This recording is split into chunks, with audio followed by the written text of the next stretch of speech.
Buenos días a todos, bienvenidos. Vamos a esperar unos minutos para comenzar con la actividad que realizamos desde Adira junto con el Banco Superviel, así que esperamos unos minutos y comenzamos con la actividad. Muchas gracias.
Hola a todos, ¿cómo están? Bueno, vamos a esperar 2 minutos más. Ya tenemos 70 personas conectadas, tenemos más de 300 minutos en la actividad, así que bueno, en 2 minutos comenzamos. Gracias.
Está silenciado, Pablo.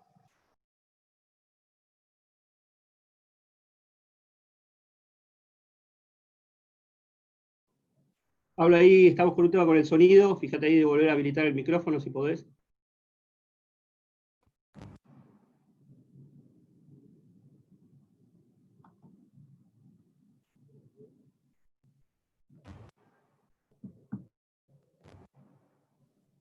Hola, ¿me escuchan bien? Perfecto, dale. Ahora sí. ¿Ahora sí? Ahora sí. Bueno, no, les decía simplemente, mi nombre es Pablo Arsenal y dirijo Prologus y Conducto de Identidad PYME con Martín Yechua, que es uno de los anfitriones hoy. Pero antes de comenzar puntualmente con este evento dirigido a las instituciones de educación, le quiero ceder la palabra a Gonzalo Suárez, que es gerente del segmento Pymes y Emprendedores del Banco Superviel, que quiere decirles unas palabras de bienvenida. Así que, Gonzalo, adelante. Bueno, buenos días a todos. Como me presentó Pablo, soy Gonzalo Suárez, gerente del segmento Emprendedores y Pymes de Banco Superviel. Y hoy estoy representando acá todo un equipo que estamos muy orgullosos de poder acompañarlos y estimular este tipo de eventos, sobre todo con foco en uno de nuestros pilares estratégicos, que es la educación. Nosotros queremos ser un banco centrado en nuestros clientes, reconocido por una forma de actuar ágil, sencilla y cordial, y para eso venimos trabajando ya desde hace algunos años en lo que es el segmento de clientes, emprendedores y pymes, y sobre todo con foco en algunos pilares estratégicos como el de educación. Por eso ya hace algunos meses, desde este año, previo a la pandemia, venimos trabajando bastante para poder lanzar un subsegmento de educación. Contamos con más de 400 clientes. Estamos teniendo foco especial en nuestra propuesta, dando líneas especiales, dando facilidad en todo lo que es cobros y pagos simples, ayudando a nuestros clientes en lo que es innovación para poder resolver sus problemas y generando ahorros en nuestra comunidad. Por eso ya a través nuestro hay más de 14.000 docentes que cobran sus saberes con nosotros. Y bueno, nada, no los quiero aburrir más. Les cedo la palabra a Pablo Martín para poder pasar a la parte más interesante de este webinar, que es cómo la flexibilidad, la cultura organizacional y el liderazgo afectan nuestro contexto de día a día, y sobre todo a la gente que va a estar con nosotros, Patricia, Pablo y Nicolás, que van a decir muchas cosas interesantes. Hasta luego, muchas gracias. Bueno, un gusto estar acá con ustedes. Bien, Gonzalo, muchas gracias. Martín, ¿querés decir algunas palabras relacionadas con Adiras? Sí, hola, ¿qué tal a todos? Gracias Pablo, gracias Gonzalo. Bueno, simplemente agradecer a todos que estén presentes hoy. La verdad que es una actividad que estamos realizando con el Banco Superviel, desde Adiras. Mi nombre es Martín Yechúa, soy director ejecutivo. La realidad es que desde Adiras estamos trabajando ya desde el 20 de marzo con actividades virtuales, con un foco muy fuerte, al igual que el banco, en dueños de pymes. Y para nosotros la verdad que organizar con el banco es un placer, ya que bueno, sabemos el compromiso que tienen con los dueños de pymes, el acercamiento que están teniendo en esta etapa tan complicada para todos los dueños de pymes, así que bueno, que nos hayan elegido para poder compartir esta actividad, bueno, nos enorgullece y sabemos que bueno, están muy presentes en estos momentos. Así que simplemente comentarles que la actividad está dividida en dos partes. La primera actividad son las charlas que recién comentaba Gonzalo, que vamos a tener ahora, y después tenemos la jornada de networking para compartir mejores prácticas entre todos los que están integrando el sector de educación, así que les vamos a estar compartiendo en este momento y durante toda la actividad el link, ya que se realiza en otra sala, pues una sala más interactiva, donde la idea es que ustedes puedan compartir sus experiencias, así que ahí ya tienen en pantalla y en el chat el link para poder sumarse. También pueden invitar a otras personas dentro de sus instituciones, colegios, universidades o partners o proveedores del sector, así que los invitamos a todos a participar de esta actividad, que va a ser alrededor de las 12 cuando termine las charlas. Así que bueno, simplemente contarles que tenemos 300 personas en estos momentos, digamos, inscriptas, de todo el país, gente de Catamarca, de Mendoza, de Rosario, de Tucumán, de Neuquén, así que bueno, estamos muy contentos por toda la concurrencia que hemos tenido el día de hoy, sabiendo el contexto que hay. Así que bueno, simplemente eso, Pablo, bueno, te dejo a vos la conducción, y directamente cualquier cosa vamos a estar, recuerden que van a poder hacer preguntas durante toda la actividad, y vamos a estar pendientes de eso, y todos los expositores van a poder contestar, o también, bueno, Gonzalo queda también a disposición. Gracias. Bien, Martín, muchas gracias. Bueno, como les comentaban tanto Martín como Gonzalo, la verdad es que nos tocó un momento más que oportuno para desarrollar esta actividad, teniendo en cuenta los desafíos y también un poco las oportunidades que se abren para las instituciones que se dedican a la educación concretamente. Dicho esto, bueno, un poco la propuesta del día gira en torno a tres ejes, nosotros lo llamamos así. Uno educativo, cómo las organizaciones se fueron y se seguirán adaptando a la educación a distancia, uno organizacional, teniendo en cuenta un poco que al igual que las empresas, las instituciones educativas son organizaciones que requieren de una adaptación cultural significativa, y un eje de tendencias, teniendo en cuenta un poco qué es lo que viene en materia de educación a distancia. Para ello hemos convocado a tres verdaderos referentes del sector. Por un lado me acompañan Patricia Gulensky, que es facilitadora de procesos de aprendizaje, Pablo Barassi, CEO de Integrar Recursos Humanos, y Nicolás Jiménez, que es CEO de la empresa Blended. Ya los veo en línea, así que les doy la bienvenida a los tres. Cuento que la dinámica la tenemos prevista de la siguiente forma. Cada uno de ellos va a presentar por espacio de 10 minutos rigurosos, y a posteriori sí vamos a hacer preguntas y respuestas, donde ustedes como participantes van a ver que tienen un chat en el zócalo de la pantalla donde pueden hacer preguntas, y nosotros en nuestro rol de moderadores se las vamos pasando a los panelistas. Dicho esto, bueno, lo único que me queda por anunciar tiene que ver con la jornada de networking, que como bien decía Martín, se va a hacer a posteriori del evento, donde así podrá interactuar con colegas del sector y compartir también. Dicho esto, Patricia, si estás de acuerdo, te cedo la palabra para comenzar con tu presentación. Buenísimo, Pablo. Bien, bueno, bienvenidos a todos, les doy yo también. Hay mucha gente de muchos lugares del país. Yo estaba pensando cuando armaba esta presentación, justo esta semana me tocó estar con un grupo de docentes que trabajan en la universidad, docentes que son de la Universidad de Cuyo, docentes de grado y de posgrado, y me contaban las dificultades que ellos perciben en esto de dar clase a distancia. Y también en esta semana estuve con la gente que son no docentes de la Universidad Maimónides, con lo cual he vivido otro tipo de situaciones. Y bueno, con todo eso yo armé una presentación para contarles un poco. Una de las cosas difíciles de trabajar a distancia es que algunas cosas que nos resultaban difíciles antes se nos acentúan, y que justamente lo que yo quiero transmitirles hoy es cómo hacer para incluir esas diferencias. Ayer, por ejemplo, una docente decía que le preocupaba el tema tecnológico, en el sentido de que a veces los alumnos se quedan sin conexión o ella se queda sin conexión, mientras que otra docente decía, no, a mí lo que me preocupa de lo tecnológico es que me es muy difícil estar mirando el chat, los alumnos y el PowerPoint. Es como malabarear con 3 pelotas. Y otra persona decía, no, lo tecnológico no es el problema es que yo no tengo cercanía, no tengo feedback, no tengo idea por sus caritas si están entendiendo o no. La capacidad de poder integrar todas esas diferencias es lo que nosotros vamos a estar viendo cómo hacer hoy. Así que les voy a compartir mi pantalla para transmitirles una herramienta de cómo hacer para hacer esto de incluir diferencias a distancia, cómo motivar y gestionar a distancia equipos remotos y diversos del sector educativo.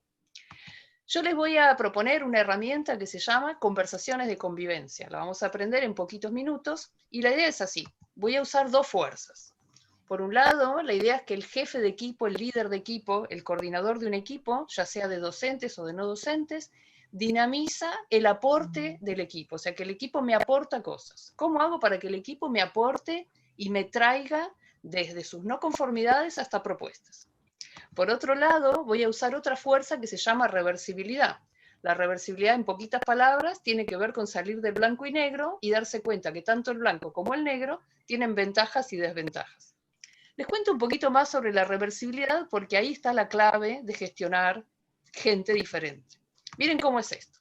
La realidad es una cosa así media compleja, ¿no? Ven que tiene blancos, negros, grises, pero ¿qué hace nuestra mente consciente? Inmediatamente ubica, esto es blanco, esto es negro, y separa. Es muy importante que entendamos que esta mente dual que separa la realidad es muy útil para nosotros, porque inmediatamente empezamos a ver lo que es beneficioso y lo que es perjudicial. pero en algún momento este blanco y negro llega al punto que opacan la maravilla de la versatilidad que tiene la realidad. Vamos a un ejemplo para que me puedan entender. Imagínense un jefe de equipo muy reflexivo. Le gusta pensar las cosas, meditarlas, planificarlas con tiempo. Todo lo que suene a planificar y pensar va a ser adecuado, y todo lo que suene a impulsivo va a ser inadecuado. Claro, si yo digo yo soy reflexivo y del otro lado tengo un impulsivo, no me doy cuenta que este impulsivo también tiene ventajas. Por ejemplo, es espontáneo, fluye con lo que sucede, y no me doy cuenta que mi reflexivo también tiene desventajas, como por ejemplo que quizás ralentizo los procesos porque necesito planificarlos y me rigidizo en el plan. O sea, ser reflexivo y ser espontáneo, los dos tienen ventajas y desventajas. En esto consiste un poco la reversibilidad, y es la técnica que vamos a aprender ahora en pocos segundos. Miren cómo se las presento. En las conversaciones de convivencia vamos a tener muchas maneras de participar. Yo les traje aquí 3, como para empezar, para usar estos 10 minutos. Una estrategia que yo uso con los equipos es, cada persona del equipo va a tener un rato para exponer. Podría ser 1 minuto cada uno, o podría ser que durante 10 minutos se expongan libremente. ¿A qué le vamos a llamar exponer? La persona cuenta, cada participante, ya sea docente o no docente, cuenta su percepción de la realidad. Los hechos que seleccionó, el significado que le atribuyó, sus dificultades, expone, va de adentro hacia afuera. Luego hay un espacio, se detiene la exposición, hay un espacio de indagar. Todos los participantes indagan a los otros participantes para comprender bien qué es lo que estás exponiendo. Indagar va de afuera hacia adentro en el sentido de que yo tengo que buscar una información afuera. Luego hacemos un corte y hacemos un espacio de proponer. Bueno, dado que hemos escuchado exposiciones y hemos escuchado indagaciones, entonces ahora tenemos una idea de qué cosas podríamos proponer. Con todas estas propuestas, tercer y cuarto paso, nos pasamos a un acuerdo. Generamos un acuerdo y lo ponemos en práctica. Ustedes saben seguramente que todos los acuerdos luego necesitarán ser revisados, o sea, un acuerdo hecho se revisa hasta que se agilice. Y este sería nuestro modelo número 1. Me voy al modelo número 2, que es diferente. En la primera ronda de conversación, cada persona ofrece. ¿A qué le vamos a llamar ofrecer? Cuando una persona se conecta con recursos que tiene adentro y dice, bueno, miren, yo me doy cuenta que tengo esto disponible para el equipo. Yo ofrezco tal cosa. Una oferta no es una imposición, es alguien pone a disposición un recurso, va de adentro hacia afuera. Luego vendrá una ronda de pedidos. El pedido, absolutamente opuesto y irreversible, va de afuera hacia adentro, donde uno dice, bueno, yo necesito esto de mis compañeros. Luego viene una tercera ronda de propuestas y, como siempre, la última ronda es de acuerdos. Como ustedes ven, esta ronda de conversaciones que yo le cuento es diferente de la anterior.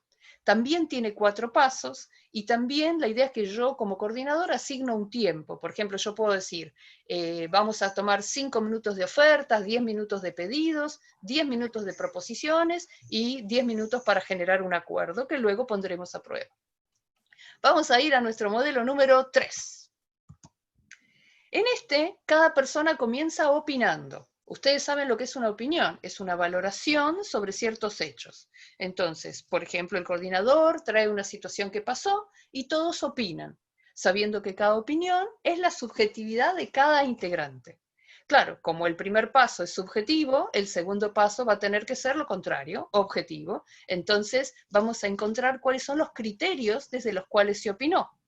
Por ejemplo, ayer en la conversación con la Universidad de Cuyo estábamos hablando sobre el uso del celular en clase. Y entonces decíamos, bueno, desde el punto de vista de que son generación Y, con este criterio, convendría que estén habilitados los celulares. Desde otros puntos de vista, convendría que no. Entonces, poder tener claro desde qué criterio estamos hablando va a poder objetivar la conversación.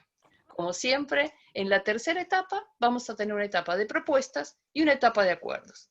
Concretamente, lo que yo les digo es, ¿cuál es la clave de las conversaciones de convivencia?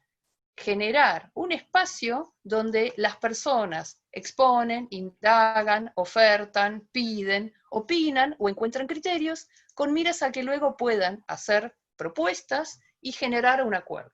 Siempre que generamos un acuerdo, el acuerdo se pone en práctica y probablemente en algún momento habrá que pulirlo hasta que llegue a ser un nuevo modus operandi. Bien, Esto sería, en poquitas palabras, un camino para trabajar. Yo les voy a dejar, creo que, no sé si ya estoy en mis 10 minutos, pero les voy a dejar datos de contacto para que podamos seguir conversando. Y le pregunto a Pablo si estamos bien ya con el tiempo, ¿me pasé o estoy corta? Impecable, Pati. Excelente presentación. Muchas gracias. Cumpliste muy bien, gracias. Bueno, seguimos entonces ahora con la presentación de Pablo Barazzi. Pablo, como les mencionaba previamente, es CEO en Integrar Recursos Humanos y él, bueno, va a estar hablando un poco de temas más vinculados con lo estratégico de las instituciones educativas y lo estrictamente cultural. Con lo cual, Pablo, te cedo la palabra y te desafío a que presentes sin PowerPoint, ¿no? Tal como nos tenés acostumbrados. Pablo, todo tuyo la audiencia, y así que, bueno, adelante. Muchas gracias, Pablo. Para mí es gusto estar acá y compartir estas reflexiones con colegas.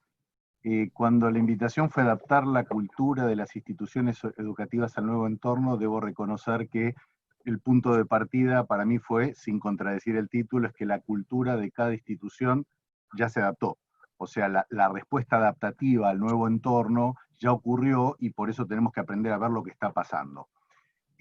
Ahora voy a profundizar esa idea, sí, por favor, compartir que lo que vamos a ver ahora en los próximos minutos son algunas reflexiones y algunas herramientas que incluyen la percepción directa de instituciones educativas en los 4 niveles. Y en el caso universitario, cómo se puede hacer desarrollo organizacional, sean universidades públicas o privadas. ¿Qué quiere decir esto que ya se adaptó? Y podemos reflexionar un montón de cosas sobre las posibilidades de acción que tendríamos cuando trabajamos la variable cultural en forma metodológica, voluntaria y conscientemente. O sea, cuando aprovechamos los cambios que nos están ocurriendo para hacer evolucionar la cultura. Y aquí concretamente quiero proponerles cómo aprovechar para, en medio del entorno que nos apabulla a veces, qué queremos realmente dejar que se nos instale, qué aprovechar como líderes, ya vamos a ver que hay 3 liderazgos en nuestras instituciones para desinstalar, y qué queremos evitar que se nos instale. Y todo esto, y no es un juego de palabras, por favor, partiendo de lo que no queremos cambiar, o sea, el tema de la identidad y los valores vinculados a lo institucional. Acá hay una pequeña clave que no está en ningún libro de gestión de cambio ni de evolución cultural. La idea es comenzar por definir lo que no queremos cambiar. Cuando estoy hablando de qué se instala y qué no, yo diría, por ejemplo, en este momento en todas las instituciones hay un cierto modo bombero, modo vértigo, que parece que no podemos parar, y queremos que eso se nos instale. O, por ejemplo, nosotros tenemos muy detectado un patrón de déficit de reconocimiento que sobrevuela nuestras instituciones, y ahí vamos a ver que los grupos se quedan sin aceite emocional para converger después. Y por el otro lado, la capacidad de los que sí, a partir de lo que está ocurriendo, instalaron la virtualidad, pero como consecuencia de una capacidad que ya tenían o que ensayaron de generación de vínculos, un tema que muchas veces no tenemos en cuenta. Entonces, lo que realmente está en juego es la valorización real de la identidad y la cultura como factores diferenciales y sustentables, y en el caso de algunas instituciones privadas, competitivas que queremos tener. Para lo cual, aunque les parezca mentira, nada mejor que poder hacer el instante consciente y en esta parada en boxes repensarnos. Ojo que cuando uno empieza a repensarse en términos de cultura, distingue muy fácilmente entre la cultura declamada o teórica y la cultura en uso o efectiva. Tenemos los papeles, digamos, nuestras paredes con afiches de nuestros valores y nuestra cultura, y después nos damos cuenta que actuamos una cosa distinta. ¿Qué estamos viviendo, queridos, y qué vamos a transitar desde la perspectiva que les invito a reflexionar? Sistémicamente, lo remoto nos ha polarizado. Se puso de manifiesto lo que sistémicamente ya teníamos. Y esto es un poquito duro, un poquito provocador, pero me parece importante. Si vos tenés un equipo desintegrado y desalineado, esto lo ha potenciado. Si vos tenías un equipo comprometido, integrado y alineado, esto lo ha potenciado. Y eso cada uno puede hacer, digamos, su reflexión si está de acuerdo. Ahora, ¿cómo va a ser ese día después a mi juicio? ¿Ciclicidad o conciencia? Hay un momento de reseteo. Antes del Coronagate, digamos, ya se hablaba de una época de cambios. Lo que nosotros les decimos es, miren que lo que estamos no es en una época de cambios. es en un cambio de época. Entonces, ya el cambio del cambio, su aceleración, se le suma lo que estamos viviendo ahora, en nuestras formas de qué es ser estudiante o aprendiz, qué es ser directivo, digamos, de un área de educación o educador. Y esta idea de ciclicidad, la voy a solamente enunciar, tiene que ver con empezar a reconocer los patrones sistémicos que se nos reiteran.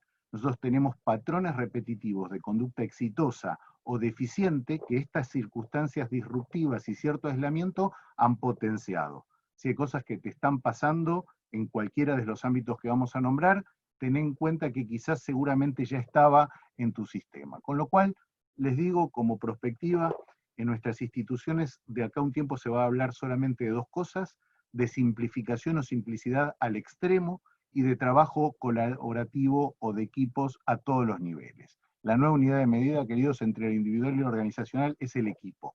Queremos saltar del desarrollo individual al organizacional y la clave, insisto, está en los equipos. Entonces, una primera herramienta, aunque les parezca mentira, es justamente la conciencia del propio liderazgo. ¿Por qué? En el Centro de Desarrollo de Liderazgo del IDVA lo que hemos desarrollado es un modelo donde la cultura es la propiedad emergente de las prácticas y estilos de sus dueños y directivos, o sea, de sus líderes.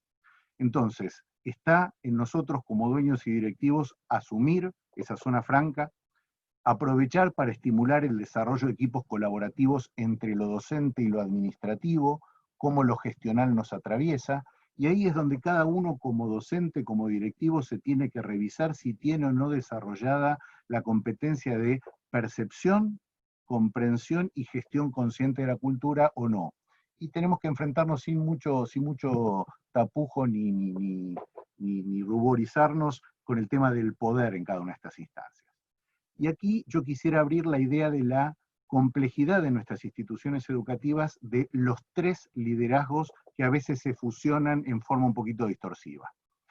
El liderazgo en aula, con niños o jóvenes, el liderazgo con las comunidades de padres, como siempre me dice una de las directoras del Colegio Logosófico, Carla Martínez Raimonda, me dice, el 50% de lo que haces y de lo que realizás en labor educativa tiene que ver con aprender a escuchar a los padres más allá de los niveles, y sí, el liderazgo con los docentes, digamos, como colegas y como colaboradores. Y acá es donde realmente lo organizacional, lo institucional y muy especialmente la cultura, lo que es invisible a los ojos físicos, es como que abraza esos liderazgos. Ahora, ¿tenemos resuelta esta capacidad de saber que estamos permanentemente interviniendo sistémicamente? ¿Sabemos como líderes generar contextos emocionales adecuados en cualquier entorno? Hay situaciones dramáticas, como puede llegar a ser una guerra, donde para mí es la situación más dramática que podemos vivir los seres humanos, donde realmente hay contextos y líderes que forman contextos motivantes. Y por favor, hay climas emocionales que generan algunas prácticas, y a su vez algunas prácticas que se generan a partir de ciertas emocionalidades, y sin conciencia la ciclicidad es inmediata. Cuando uno entrevista, cuando uno hace diagnóstico organizacional, por más compleja que sean nuestras instituciones, dicen, y tenemos los mismos problemas que hace 5, 10 o 15 años. Acá, sin abusar del recurso como dijimos, vamos a presentar otra herramienta.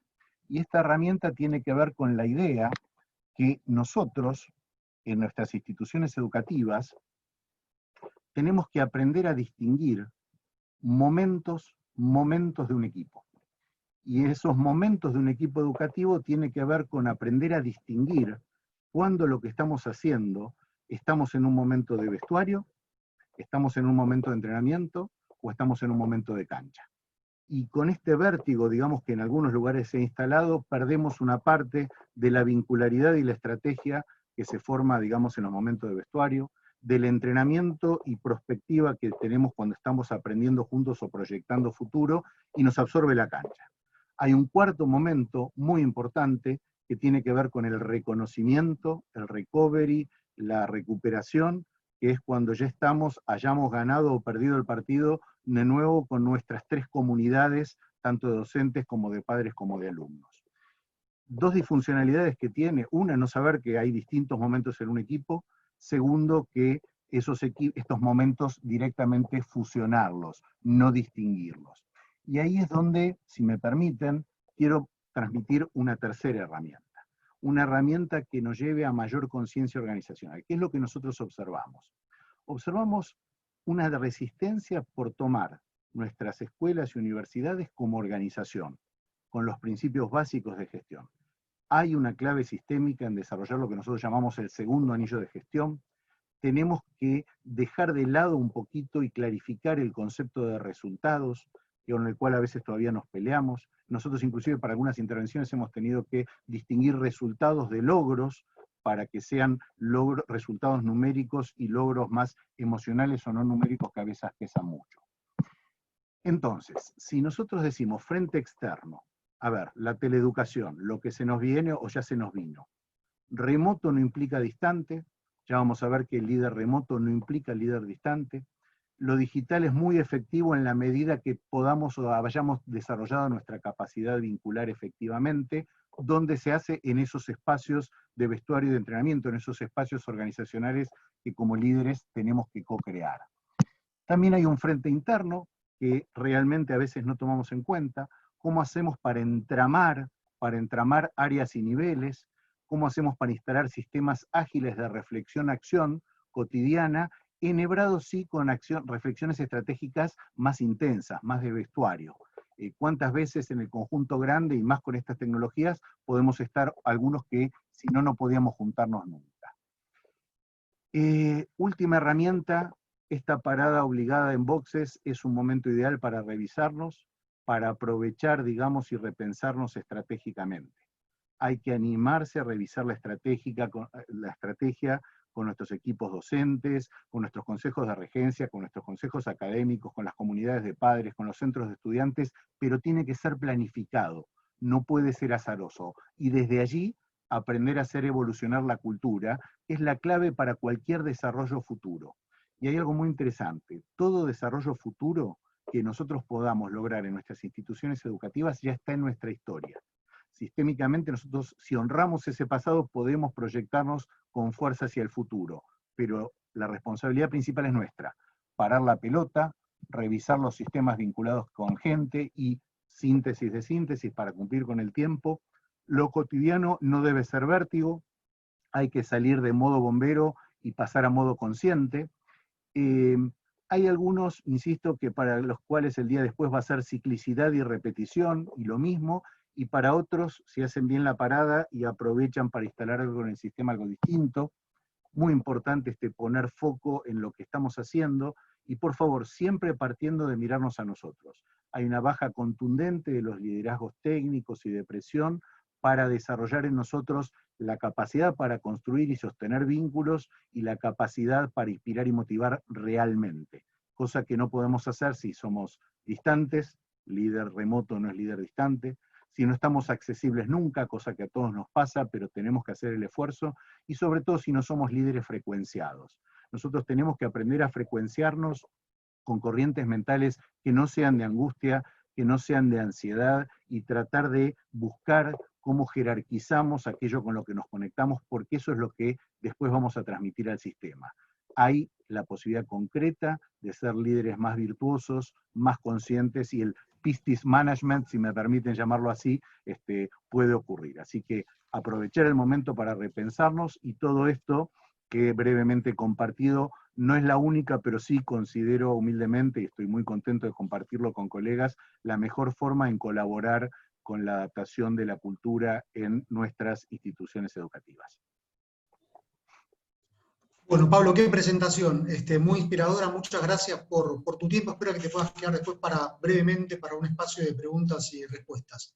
Bueno, seguimos con el orden del día, es el turno de Nicolás Jiménez, CEO de Blended, que él nos va a estar dando una presentación sobre el rol de las EdTech como aliadas de las instituciones. Dicho esto, Nicolás, todo tuyo, adelante, por favor. Ahí estoy, muchas gracias por la invitación, por el espacio. Les aviso a todos que esta presentación posiblemente sea muy visual, quizás es un tema generacional, pero yo en las presentaciones, si no tengo algo ahí que mirar, me distraigo rápido, quizás es la situación de muchos alumnos de ustedes hoy por hoy, así que lo aviso por si alguien me tiene ahí en formato radio. Pero bueno, antes de meterme de lleno en compartirles pantalla, en algunas cosas que les quería mostrar, Les cuento, como decían recién, mi nombre es Nicolás Jiménez, yo soy CEO de Blended.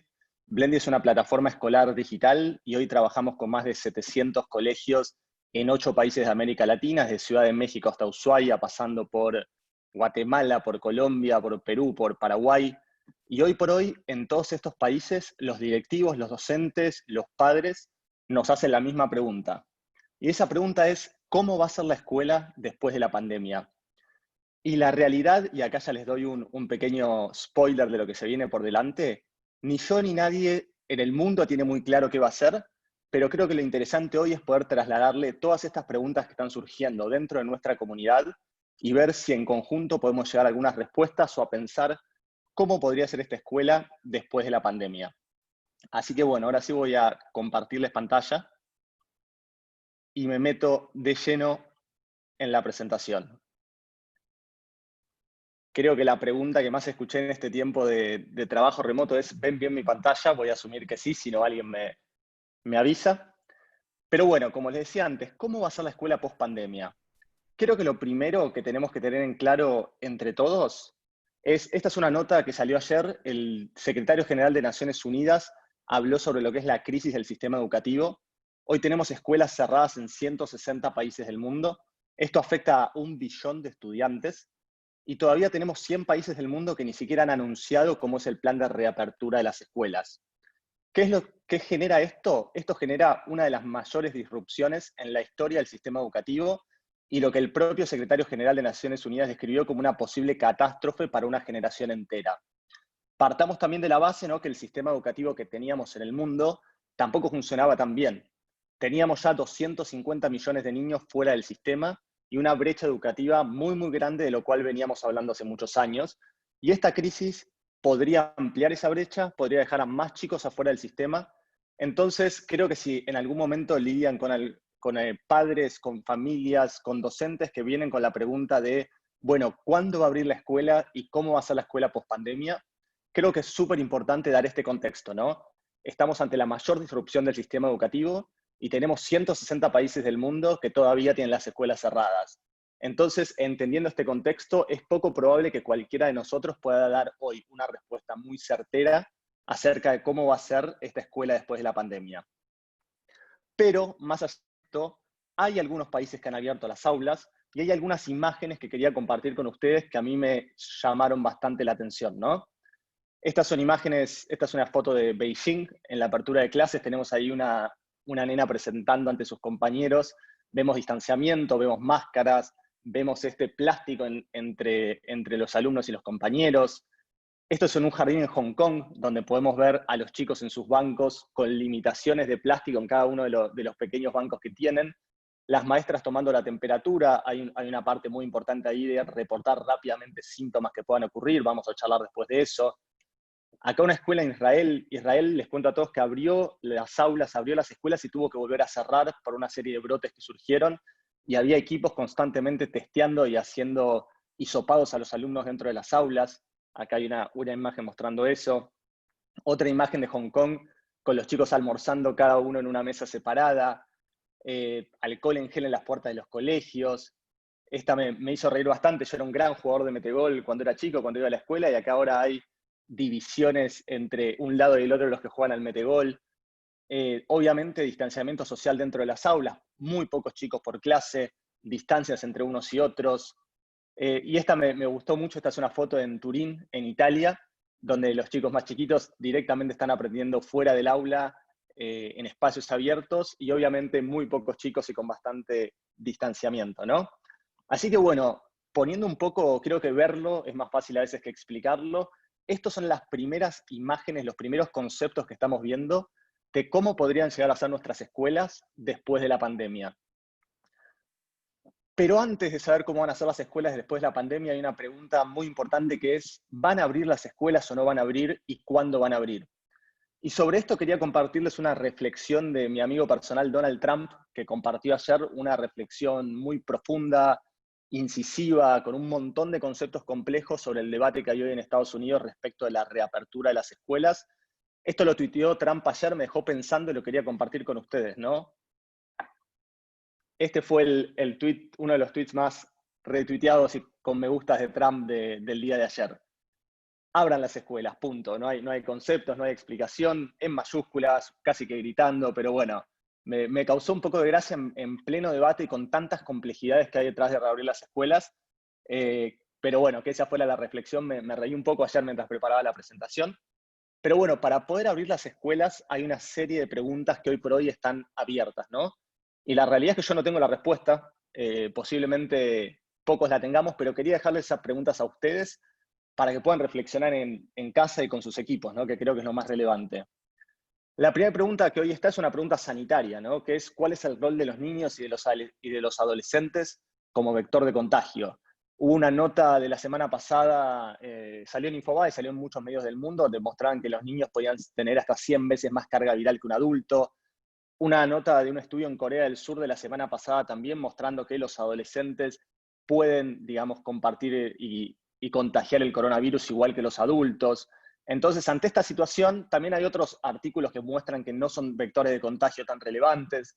Entonces, hoy por hoy en la comunidad internacional y en la comunidad médica, no está claro todavía cómo son los alumnos, los estudiantes, los adolescentes como vector de contagio. Entonces, claramente la primera duda que tienen que resolver los estados y que tienen que resolver también cada una de las escuelas es la pregunta sanitaria, ¿no? ¿Estamos poniendo en riesgo a los chicos? ¿Estamos poniendo en riesgo a sus familias? ¿Estamos poniendo en riesgo a los docentes?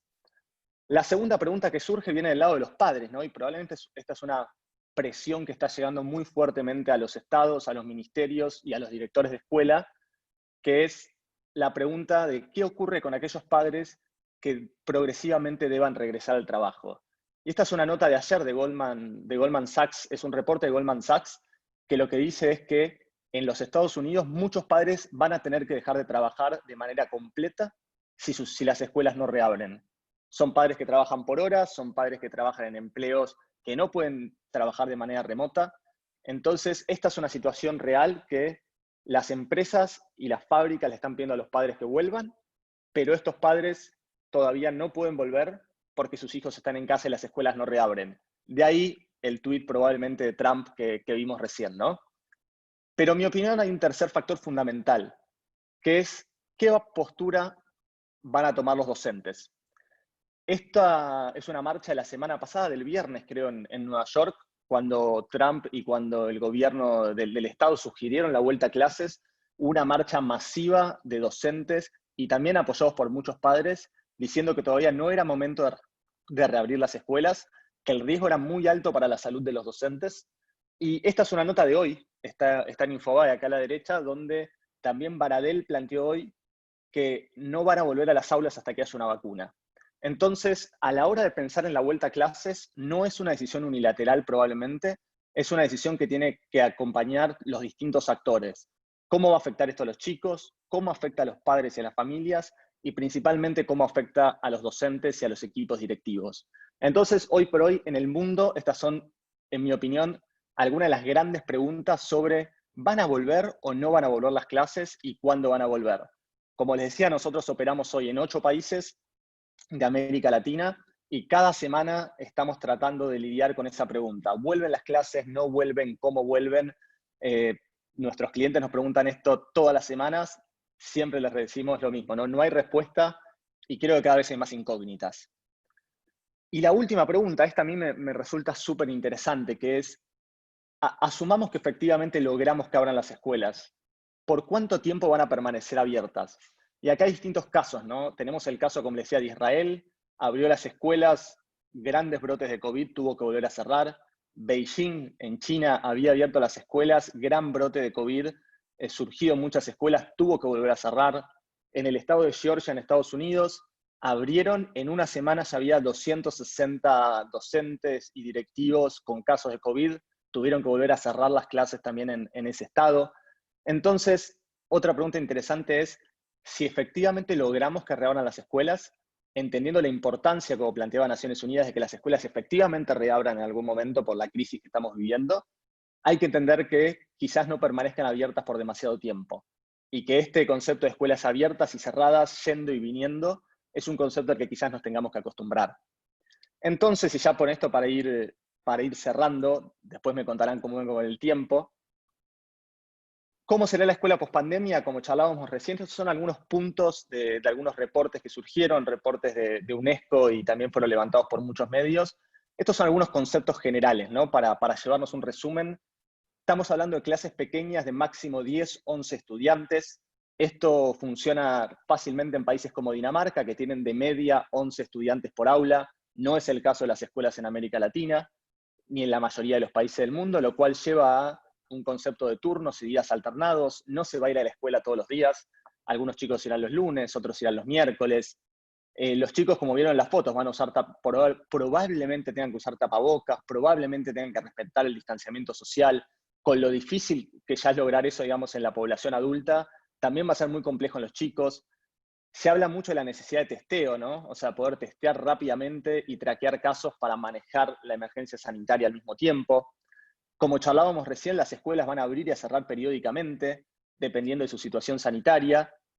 Hay algo súper importante que es que quizás la asistencia no va a ser obligatoria, ¿no?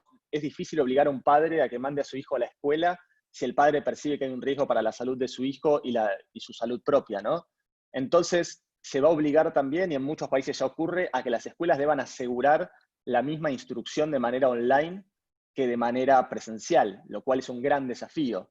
Y después otros temas alrededor, ¿no? Temas transporte escolar, recreos, actividades extracurriculares. Pero bueno, esta es la situación probablemente, digo, y creo que es en lo que todos tenemos que estar pensando. Como charlaban antes, estamos hoy todos en modo emergencia, en modo urgencia, resolviendo esta escuela completamente remota, pero en un punto vamos a tener que empezar a pensar en qué escuela vamos a tener cuando se retomen de una u otra manera las clases presenciales. Y ahí, y con esto cierro y dejo este concepto y quedo a disposición para charlar más en los espacios de networking. Ahí lo más interesante es el rol, y obviamente esto es por nuestro sesgo de trabajo, que van a tener las plataformas digitales, ¿no? En un contexto donde los chicos van a ir 1 o 2 días por semana, donde las escuelas van a abrir y van a cerrar, donde algunos chicos van a estar presenciales y otros chicos van a estar remotos, donde es súper importante la comunicación con las familias para comunicar si la escuela abre, si no abre, si hay casos de COVID. En China están usando una plataforma para que los padres reporten a la escuela datos de salud de los chicos sobre temperatura, sobre síntomas potenciales de COVID para poder manejar casos dentro de la escuela. Entonces, dentro de todo este contexto, lo que se espera es que el futuro de la educación post-COVID, sea un modelo híbrido, o como le llaman en Estados Unidos, un modelo blended. En estos modelos híbridos, lo que probablemente veamos es una necesidad importante de contar con soluciones tecnológicas dentro de la escuela, con todos los desafíos que tener soluciones tecnológicas implica, que ustedes ya conocen y no me voy a meter ahí. Pero bueno, en nuestra opinión, y acá categorizo en la última slide para cerrar, conceptos importantes para tener en cuenta a nivel digital: plataformas de comunicación, plataformas que nos mantengan conectados con los equipos docentes, con los padres, con los estudiantes, plataformas de LMS o de aula virtual para que los docentes puedan seguir trabajando y compartiendo contenidos y tareas con los chicos. ¿Qué vamos a hacer con los contenidos, no? O sea, hay todo un desafío con que los libros de texto y los cuadernillos en el mundo post-COVID empiezan a tener poco sentido y se va a hablar mucho más de contenidos digitales. Y por último, y acá no me voy a meter porque es la charla del banco, pero bueno, temas de cobranzas y todo que están afectando a los colegios. Así que, para cerrar... Estamos en tiempo, Nicolás, si puedes ir... Perfecto. Ya estoy. Esto es lo que se viene y quedo a disposición para charlar en la reunión. Bueno, muchas gracias, Nicolás, por la presentación a los 3 panelistas del día de hoy. Les recuerdo que pueden hacer preguntas, ya hay varias en el chat de preguntas y respuestas, y a posteriori va a haber el espacio de networking, donde van a poder interactuar entre ustedes y compartir también mejores prácticas vinculadas con el sector educativo. Me pareció muy interesante una pregunta de María que veo en el chat, que entiendo que puede ser respondida por los 3. Si quieren, la dirijo puntualmente a Patricia y a Paulo, y luego vuelvo con vos, Nicolás. Tiene que ver con que, bueno, las instituciones se han visto forzadas a cambiar abruptamente, es decir, ya venían con un proceso de cambio previo con la irrupción de la digitalización. Pregunta María, ¿cómo se interviene en aquellas personas que efectivamente rechazan el cambio, ¿no? Algo que normalmente acontece en cambios de época, como mencionabas vos, Pablo, previamente? No sé quién quiera responder de los 2 o de los 3. Pati, si querés empezar, yo después cierro. Dale, bueno, buenísimo. Como algunos participantes fueron anotando en el chat, Pablo Barassi y yo apuntábamos hacia un mismo punto, que es las polaridades y lo sistémico de esto. Yo creo que los cambios tienen cosas beneficiosas para la gente, pero también la gente resiste los cambios como una parte natural del ser humano. Entonces todo tiene que ver con cómo se comunican los cambios. Si yo comunico un cambio solamente en que esto va a ser buenísimo para nosotros, o que esto va a ser terrible para nosotros, estoy siempre omitiendo una parte de la realidad. Yo creo que cuando uno transmite un cambio, tiene que tratar de transmitirlo con sus ventajas y sus desventajas, y luego escuchar la objeción del otro lado para incluirla. Incluir lo que el otro está percibiendo para poder, junto con él, ir diseñando ese cambio. Yo apuesto, cuando hago coaching de equipos o capacitaciones, en co-construir con el otro. Lo que el otro trae tiene derecho a existir tanto como el cambio que yo propongo. Bien, Pati, gracias. Pablo. A ver, lo primero que yo les diría es que cuando hay lo que hoy llamamos resistencia y que es una perspectiva y una forma de verlo, son voces del sistema. O sea, coincido con la idea esta de incluir ante la duda, siempre incluir. Seguramente nos hable de algún tipo de falta de proximidad vincular, estamos demasiado seteados, digamos, en determinados medios, y donde lo que falla es la conciencia humana y la posibilidad real de vincularnos. De hecho, cuando está establecido el vínculo, cualquier digitalización avanza aceleradamente, y cuando no está establecido el vínculo, se frena. Y yo, como herramienta, además de trabajar conscientemente esa proximidad, yo diría, imagínense 3 cosas, hacerse una pregunta de 3 niveles. Esta persona que desde una perspectiva se resiste al cambio, no sabe, no puede o no quiere. Si no sabe, hay que informarla; si no puede, hay que capacitarla; y si no quiere, hay que ver cuánto tiempo tenemos para generar esa inspiración y esa motivación. Pero primero identificar y ser muy respetuoso de cualquier voz del sistema, porque todos los procesos de gestión del cambio y de evolución cultural son así. Bien, Pablo, gracias. Esta va dirigida a los 3, puede tomar la batuta cualquiera de los 13 panelistas. En los 3 casos hicieron referencia a la importancia del vínculo con los padres, ¿no es así? Y por otro lado, en las empresas normalmente se habla de los empleados como embajadores de marca.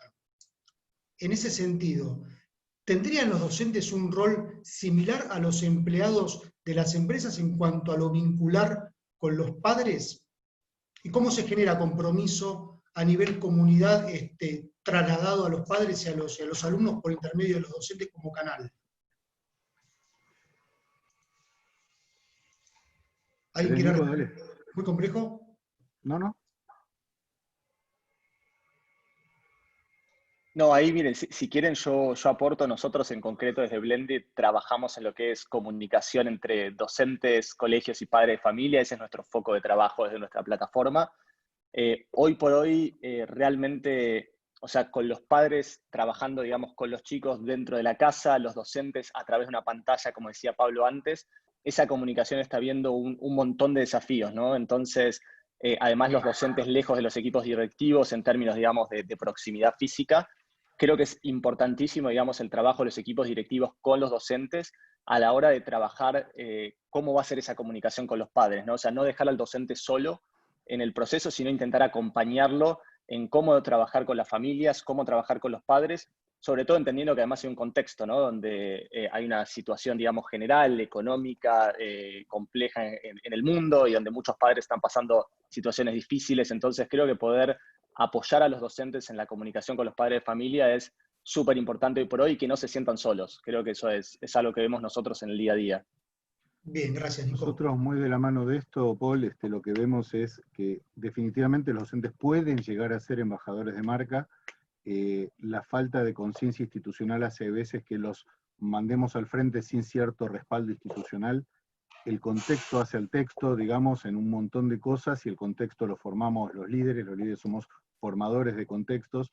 Sepan que en este momento hay inclusive un cierto récord de licencias hasta por temas psicológicos. ¿Por qué? Porque los padres, y más cuando están pagando alguna cuota, tienen, digamos, alguna confusión de marco donde sienten que son nuestros dueños, y en realidad hay que escuchar, digamos, al consumidor y al cliente, si me permiten la metáfora, pero con mucho cuidado de que haya un marco institucional claro. trabajar desde la proximidad y desde lo que es manejo de conflicto para evitar que la cosa sea tan dura como viene siendo ahora. Hay muy poca contención emocional de lo que está ocurriendo. Bien, gracias Pablo. Pati, te hago una pregunta dirigida a vos. Las organizaciones, no solo las instituciones educativas, pero tienen la enorme tarea, la dificultad de la gestión del conocimiento. Es decir, poder convertir aquel conocimiento individual o transformarlo en conocimiento colectivo. Puntualmente en las instituciones educativas, ¿cómo se fomenta ello desde el punto de vista de la confianza, para que el conocimiento no quede guardado puntualmente en lo que se conoce como la cultura de las quintas, ¿no? Perfecto, Pablo. Sí, obviamente estamos en una época donde el conocimiento tiene que tener otra manera de pensarse.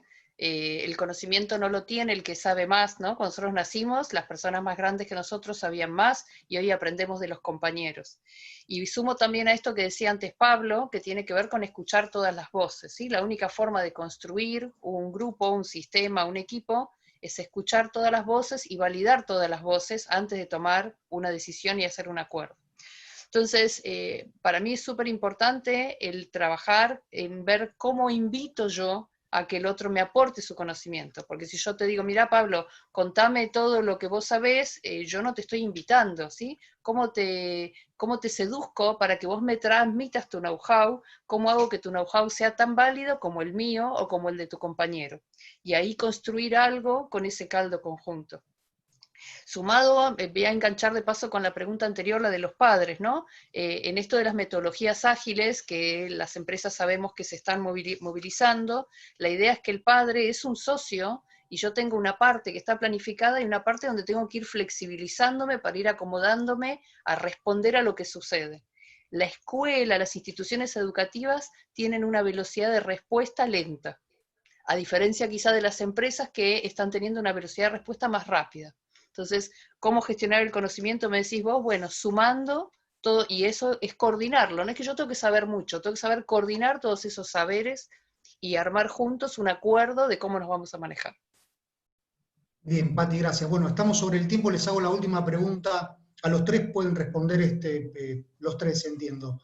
En todos los casos hablaron de temas vinculados con la agilidad, con la simplicidad y demás. Pregunta concretamente, Karina, ¿qué herramientas para poder seguir acompañando a los equipos? A lo que le sumo el tema de, en toda gestión del cambio siempre hay roles, ¿no? En este caso, en las instituciones educativas, ¿quién debería encolumnarse con ese rol de motor del cambio bajo el rol de articulador para que efectivamente las cosas que tienen que acontecer ocurran?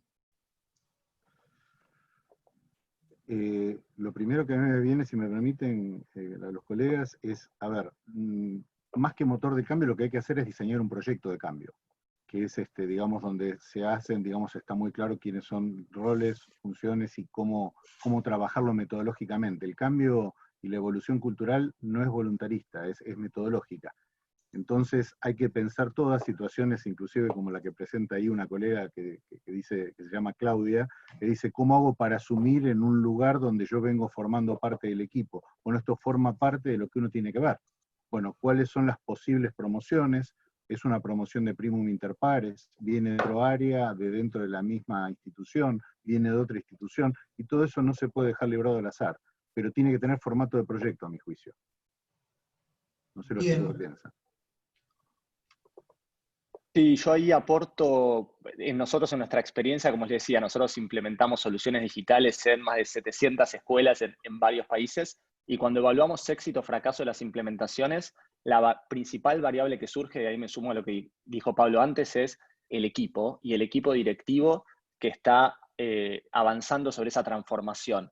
Entonces, creo que mi consejo también es ese trabajo en el equipo directivo antes de encarar cualquier cambio o cualquier solución, pensando en soluciones técnicas, es que ese equipo esté convencido y tenga ganas de trabajar en esa línea. Para nosotros fue el principal factor de éxito o fracaso en implementación de soluciones digitales en las escuelas.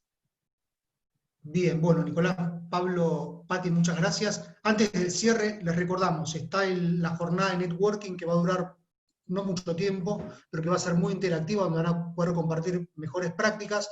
Hay muchas preguntas que seguramente van a poder ser evacuadas también en ese espacio. Pati, entiendo que te vas a quedar. Nico, entiendo que va a haber una persona de tu equipo durante la jornada, y Pablo, entiendo que Cecilia va a estar también presente en el networking, con lo cual los esperamos. Entiendo que en el chat, Martín, si querés agregar algo, hay un link donde la gente puede pasar directamente a las salas. Van a ver que es algo muy entretenido, dinámico, y entiendo que les va a interesar. Con lo cual, dicho esto, Martín, te dejo la palabra si querés hacer el cierre, y Gonzalo, también te veo ahí en línea si querés decir algunas palabras, con todo gusto. Los despido, muchas gracias, y bueno, será hasta la próxima. Bueno, simplemente un poco lo que comentaba Pablo, la segunda parte de la actividad la vamos a estar haciendo en el link que les pasamos. Va a ser una actividad interesante para poder compartir experiencias del sector. Así que bueno, los esperamos ahora, ya está habilitada la sala, poder ingresar. Bueno, simplemente agradecerle a Patricia, a Pablo, a Nicolás digamos, por la presentación, por estar en la mañana del día de hoy, que sabemos que todos están con muchísima actividad en este contexto. Nada, y agradecerle a todos que se hayan conectado el día de hoy. Bueno, obviamente también al Banco Superviel, bueno, a Gonzalo, que está actualmente liderando todo lo que tiene que ver con el sector de pymes. Así que bueno, Gonzalo, si querés comentar algo más. Dale, Martín, Pablo. Yo personalmente y en nombre de Banco Superviel aprovecho para agradecerles a ustedes, a Adiras, por acompañar a las pymes, que es un apoyo muy importante y muy necesario. A Pati, a Pablo y a Nico, muchísimas gracias, súper interesante todo lo que aportaron, y además, y sobre todo, en este contexto donde es muy necesario. El otro día en otra de las charlas hablábamos de escucharnos y de poder prestar una oreja para poder ayudar al otro, ser empáticos. Ayer Facundo Manes hablaba de la empatía en este contexto y de la resiliencia, así que nada, todos los que hoy están conectados, esperamos que haya sido útil y gracias por estar. Bueno, muchas gracias. Los despedimos entonces. Hasta la próxima. Gracias a todos. Ahí en el chat ya tienen ahí el link, lo dejamos unos minutos más para que puedan entrar. Gracias. Bueno, muchas gracias.